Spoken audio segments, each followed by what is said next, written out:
Aku lagi di Pantai Bopong, di Susurorejan, Kecamatan Puring, Kabupaten Kebumen.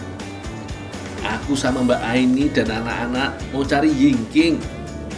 Itu sejenis ketam atau yuyu kecil di pantai berpasir ya lur. Yingking sering disebut kepiting hantu lu.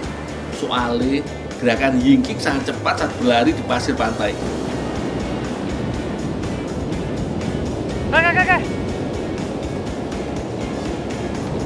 Iki lho.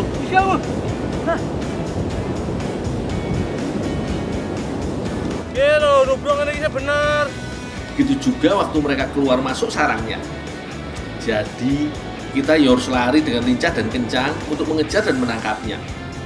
Halah, malah sampai jatuh-jatuh gini toh yo. Gak apa-apa lah. Sing penting semangat terus semuanya yo.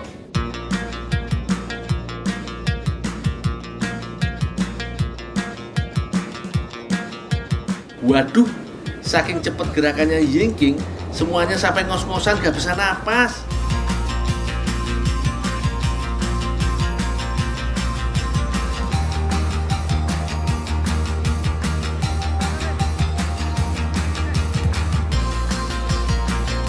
Oh, Pandul.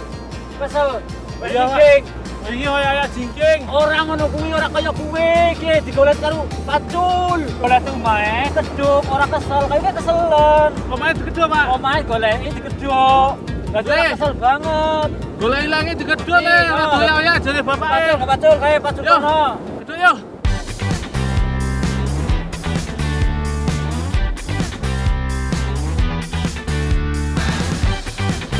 Walaupun kepiting jenis ini bertelur di air laut, tapi anak-anak yingking biasanya akan ke darat. Mereka akan tumbuh dewasa di pantai. Gak heran yo, kalau di pasir pantai iki banyak sarang yingking. Hampir setiap lubang di pasir pantai jadi rumahnya. Wah bener, saran Pak Kunting. Gak perlu capek-capek ngejar yingking. Cukup cari rumahnya, kemudian gali lubangnya. Lebih gampang.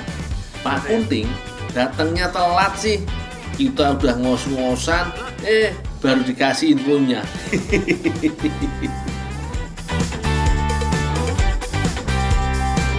Wis akeh iki yingkingnya.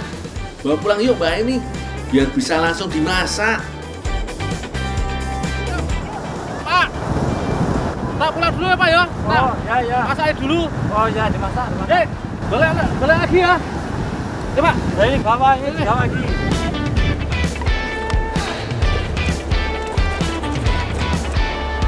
Sabar dulu ya. Ya. Mbak ini yuk. Hati-hati.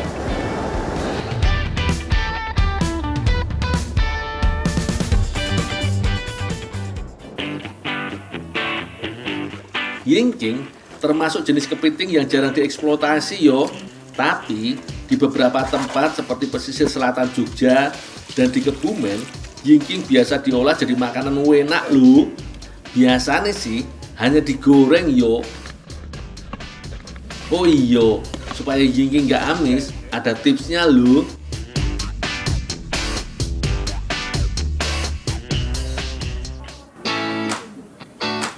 Teman-teman, ada tips nih gimana caranya kita memasak jingking atau keluarga dari kepiting-kepitingan supaya bau dan rasa amisnya hilang. Yang pertama nih, kita harus rebus dalam kondisi segar. Jadi dalam kondisi hidup kita langsung rebus. Kemudian ini nih, kita campurkan daun jeruk supaya bau amisnya dan rasa amisnya hilang. Boleh dicoba. Kalau yingkingnya direbus saat masih segar, amisnya jauh lebih berkurang daripada dalam keadaan mati yo. Rebus yingking sampai berubah warna jadi kemerahan.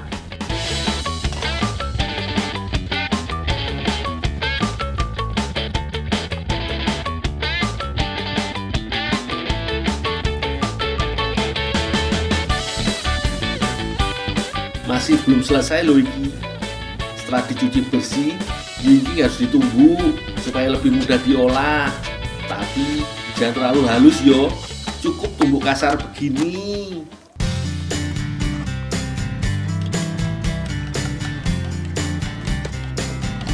Mbak Aini lagi siapin bahan-bahan lain untuk membuat pasta ravioli. Ravioli iki salah satu jenis pasta yang ada isinya ya lur. Kalau di Italia biasanya ravioli dihidangkan dalam kaldu atau ditambah saus. Kalau ini sih mau dibuat versi lokalnya yo. Cara membuat kulit ravioli gampang kok. Campurkan adonan tepung terigu dan telur. Tambahkan sedikit minyak agar tidak lengket saat diuleni. Mbak, ini Mbak, jigeng Mbak udah ditumbuk Mbak. Oh ya Dul, makasih. Suka konon Dul. Oh ya Pak. Untuk sausnya kita bikin saus tomat wae yo. Iki salah satu saus yang paling umum sebagai campuran pasta. Selain itu, saus tomat juga paling bersahabat dengan lidah Jawa.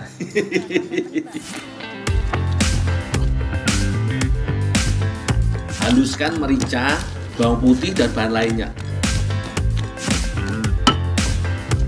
Oh iya, sebagian bumbunya juga dipakai untuk membumbui yingking. Tinggal campurkan bumbu halus ke yingking saja. Gampang toh?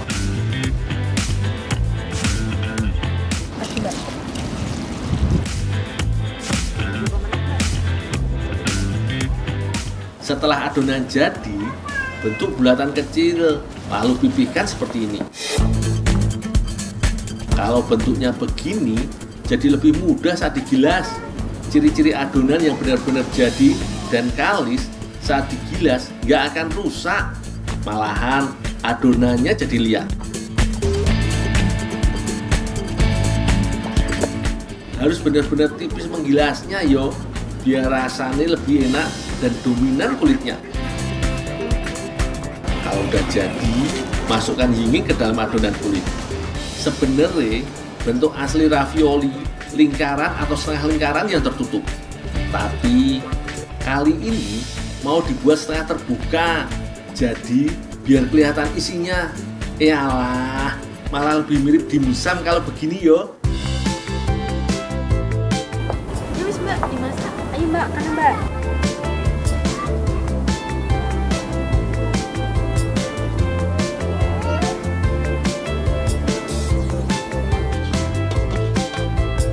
Ravioli bisa dimasak dengan direbus atau dikukus. Kalau ravioli dengan isian mentah, lebih baik direbus sampai matang.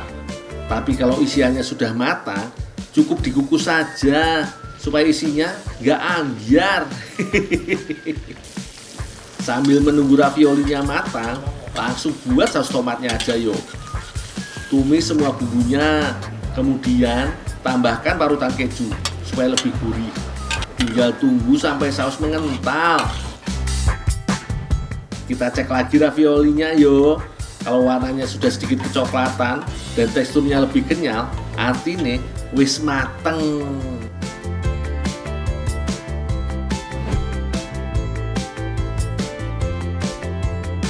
Duh, dari aromanya aja udah bikin perutku keruyukan. Jadi penasaran gimana rasanya? Yang jelas gak bakal kalah dengan ravioli dari negara asalnya, Italia. Dul, Pak, ini ravioli yingkingnya udah mateng. Ayo dicoba. Ya. Bener toh, rasanya enaknan. Wangi gurih, kasih seafood segar yang baru diolah. Teksturnya lembut di luar dengan sensasi sedikit renyah di dalam. Karena cangkang lunak dari yingkingnya. Gak hanya enak loh yo, di sini juga wakeh. Salah satu nih punya protein yang tinggi. Tapi seperti makan jenis kepiting-kepiting lainnya, tetap harus bijak. Jangan berlebihan makannya, soalnya bisa meningkatkan kadar kolesterol.